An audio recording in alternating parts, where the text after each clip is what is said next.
Hello everybody and welcome back to a brand new episode of NASCAR Heat for Career Mode. I hope you're all having a great day. Today we go to the Auto Club Speedway with the Xfinity Series and the Monster Energy Cup Series. Coming off a solid effort in ISM Raceway, we didn't have a lot of speed, but we made a strategy call, and in the long run it paid off in our favor to get a 6th place finish. But we come to the Xfinity Series where we had subscriber Ross Wesson in the Xfinity cars. He went down towards turns 1. It was a pretty mediocre, about a midfield qualifying effort as he went down through turns 1 of the inside there of the 66 as he came through this second corner. So he would find his way to, surely enough, move forwards here at Auto Club. Auto Club, a very fun track in my opinion to race in this game, so I've been looking forward to this race for quite some time. This is now past the midway point of Weston continuing to move his way forwards. At this point, he had been able to climb up inside of the top 10 as he came out of turn 4 on the inside of Jeffrey Earnhardt, and as he came through now to the final lap through turns 3 and turns 4, putting pressure on a teammate of Chase Briscoe as he came out of turn 4,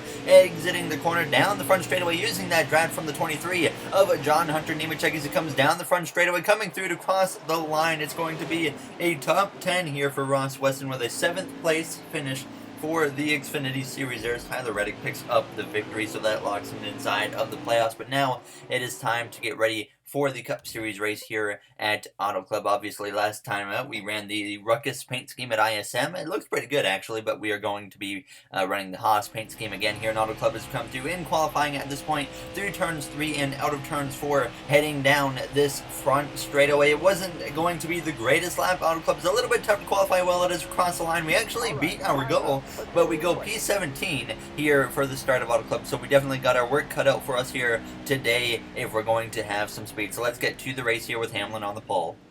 The West Coast swing continues with a trip to California and the Auto Club 400. The stars of NASCAR are ready to take the stage and tackle this 2-mile D-shaped asphalt oval. So grab your popcorn. Today should be quite a show. Alright, thank you, Rick Allen. Now, as we get ready to go green here for the Auto Club 400 Auto Club Speedway, BJ McLeod is happy with us, so we know that he's going to give us some room and whatnot on the track. Daniel Hemrick failed pre-race inspection, so he starts at the back of the field, along with Ryan Blaney, who failed technical inspection. So 2 drivers sent to the back of the field today as we get ready to go green here at Auto Club, as we do advance our spot due to Ryan Blaney being sent to the back now, as we get ready to go green now from P16 as a green flag is out, and we are underway at Auto Club Speedway. Denny Hamlin on the pole as we come through to cross the line and start this event. Behind us, we got our teammate of Clint Boyer looking to my inside. We got Ryan Newman in the 6th car for Roush Fenway Racing, about a half a car length or so behind us as we go down into turns 1, already getting into the back there of the 42 of Kyle Larson, though, as there was a big checkup on that outside lane. Thankfully, we didn't hit him that bad, so we didn't actually pick up any damage or anything. It was just a little bit of a tap to his bumper. Now let's go down the back straightaway. Already 3 wide here. Is the 3 wide's kind of expected at Auto Club. Even 4 wide is Larson already jumping up to the wall as I make a bit of a mistake going into turn 3. I kind of didn't really know where I wanted to go, so I just kind of blew that corner right away as Johnson was able to get past, and now we're the worst running SHR car as we go down the front straightaway. Looking though back to the outside of Jimmy Johnson here. Johnson in need of some really good runs this season. Obviously, he hasn't had a great start to the season in our game, so he's in a bit of a situation already as we get to the right-hand side of him and almost get to the side of Kyle Larson, but thankfully we were able to keep the car in control as we went down this back straightaway. So a bit of a rocky start for us here as we go down this back straightaway on the second lap, looking to the inside now of Jimmy Johnson. Denny Hamlin continues to lead the way as we go down into turn 3, sending it up the inside of Stenhouse if possible, but he had the momentum to stay clear as we're 3 wide with Johnson and Larson at the moment as we exit turn 4. But we would be able to just slowly gain some positions now as we came to up to P16 at this point. Johnson continued to follow me as we cross the line. Now 7 laps to go in this opening stage on the outside of Clint Boyer, our teammate. We've got 3 SHR cars running here together as we go down into turns 1. At this point, Martin Truex Jr. had actually taken the lead as we go down through turns 1 and turns 2, building up some momentum through the center of the corner, but we get a caution now as we are going to get ready for a restart. Everyone's coming to the pit lane, so we come in to take 2 cans of fuel, and I was looking at the tires. I was like, you know what, we're going to try right side tires. I felt like that's what the AI might do, considering how late it was in this first stage. I was completely wrong.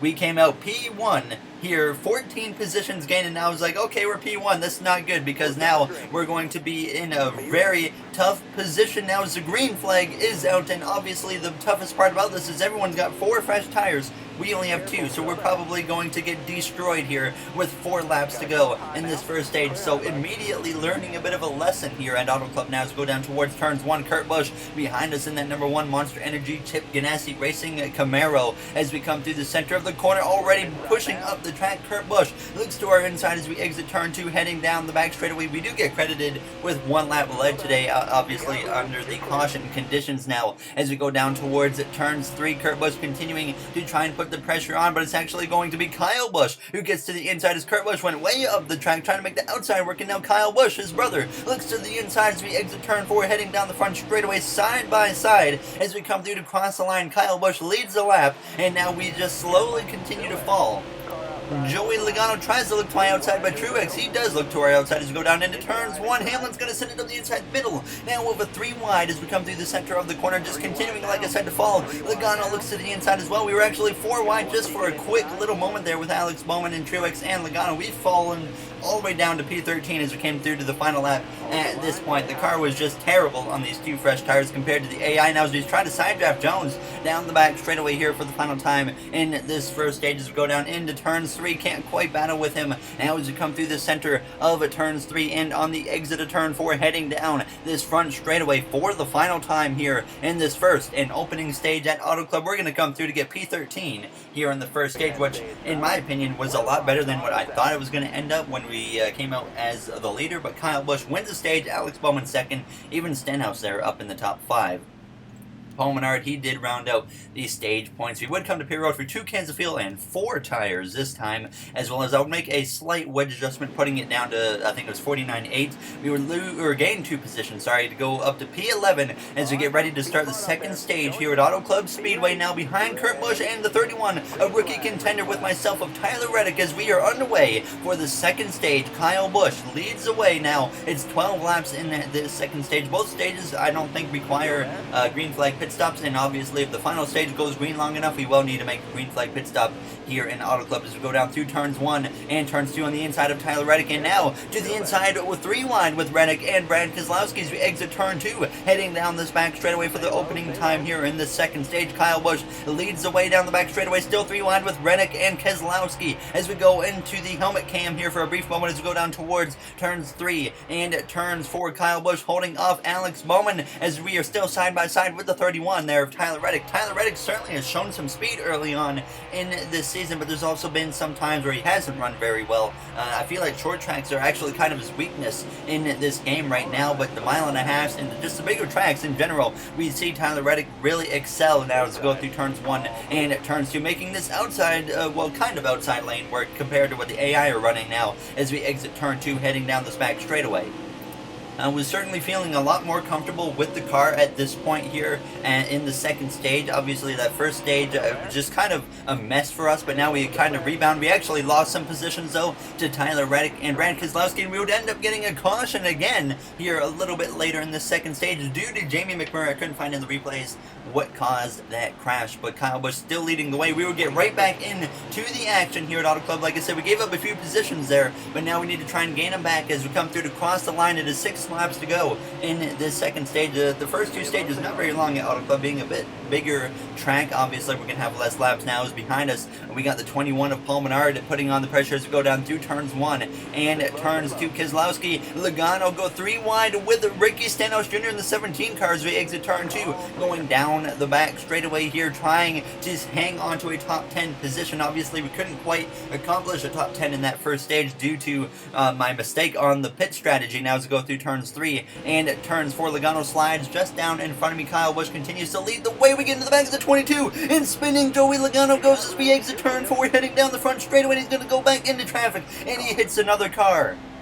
Joey Logano was not going to be happy with us about that. I was actually impressed at the same time because that was a pretty realistic spin there as we just tanked him in the back, but I felt really bad for that because I had no intentions of even touching the 22, and I just got into his back bumper on the left side, it looked like, and he just spun right out, unfortunately, which was all on me, of course, so I felt pretty bad about that. Obviously we know he's not going to be happy. We're going to have to see what he says after the race about that, but we get back going here. We have to just focus on the rest of this race. We can't worry about the mistake I just made with taking out a NASCAR Monster Energy Cup Series champion, obviously, of Joey Logano, now one-time champion, as we exit turn 2, 3 wide there with the 17 and the 1 at that point, but we came through to the final lap, still behind Keselowski, but running P8 as we went down towards turns 3 and turns 4 for the final time in this second stage. Kyle Busch leading the way. Not a good turns 3 and turns 4 for myself, but we slide up just about in front of the 1, but he's going to fight back on the outside now as we go down this front straightaway, coming through, about to cross the line. Who's going to get it? It's going to be Kurt Busch at the line, and we get P8. Kurt Busch gets P7. Kyle Busch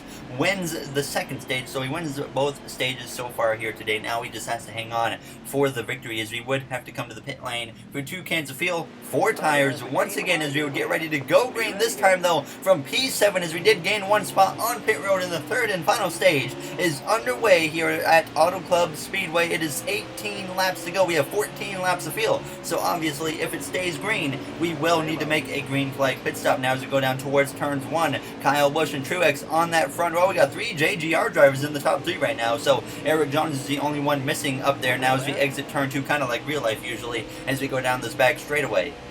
Obviously, Eric Jones is a really fast driver. I think he's got a lot of talent. He just doesn't seem to quite have the consistency that the other JGR drivers do now as we go down towards turns 3 of the inside there of the 1 car of Kurt Busch. You see 4 wide for the lead as we go through turns 3 and turn 4. Elliott goes from 4th to 1st through 1 corner. He completely passes and just shreds apart the JGR clan that was in that top 3. So now Elliott, the HMS driver, leads the way as we go down towards turns 1 with a little bit of a crank it up, so I'll go quiet and let you guys hear the raw engine sounds. Coming inside now.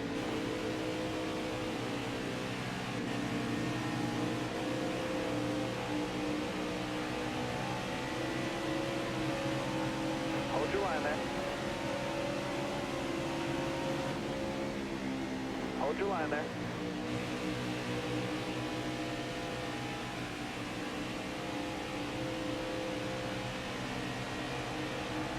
Stay low, stay low.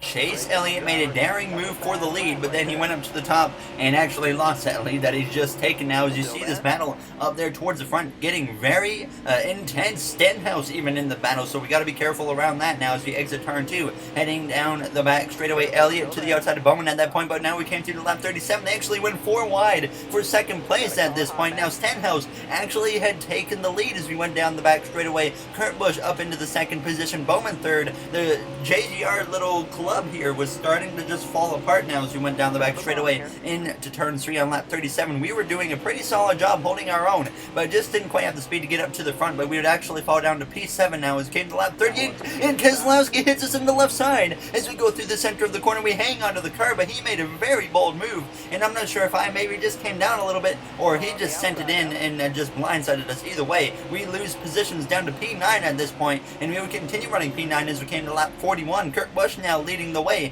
as we go through turns 1 and turns 2. Now as we make a big move here, going from the inside to the top, passing Elliott and Hamlin, sliding up in front of them as we came out of turn 2 down the back straightaway, so we get back up into the 7th position as we now fall in behind Kyle Busch in the 18 car. 6 laps of field at this point now as we came down the back straightaway. A lap later, Bowman had gotten passed by Kyle Busch as well. Kurt Busch continues to lead as the caution comes out. Now will eliminate a green flag pit stop. This time I was like, okay, 2 cans of fuel, maybe 4 tires would probably be the way to go. Absolutely not. For the second time today, we make a pit strategy error. Now, as we actually fall down to P21, which means that the AI likely took either 2 tires or no tires. We took 4 tires, 6 laps to go. So once again, a big mistake on my part. So today's race has just really been costly on pit mistakes, unfortunately, as we go through turns 1 and turns 2. But obviously, we have 4 fresh tires. The AI do not. So we can definitely move our way and maneuver our way through these cars and maybe get back into the top 10. The way this racing works here, you got to be pretty careful with just the way the lines are, because cars are just all over the track. So I wasn't able to move through as quickly as I would have preferred. Now, as you see me looking to the inside of Ryan Newman at this point with 5 laps to go, getting into the side of him. Behind us, they were going 4 wide actually with Harvick, Menard, Hemrick, and there was another driver as well as we came through to 2 to go though, passing Hamlin up to P11, and now looking to the inside of Keselowski Keselowski for that 10th position, as well as Eric Jones, who's going to get down just in front of us in that Craftsman Toyota Camry. As we go through turns 1, though, making that inside work, we pass Eric Jones as we exit turn 2 and get in behind Alex Bowman as we came through down this back straightaway. Jones tried to battle back, but he couldn't quite get to my outside as we came through to start the final lap here at Auto Club Speedway. Kyle Busch leading the way. We could have been up there maybe contending if we didn't make these pit issues, but then the race ends about a quarter or 3/4 of a lap early as we get a caution. So obviously unfortunate that we didn't get to battle there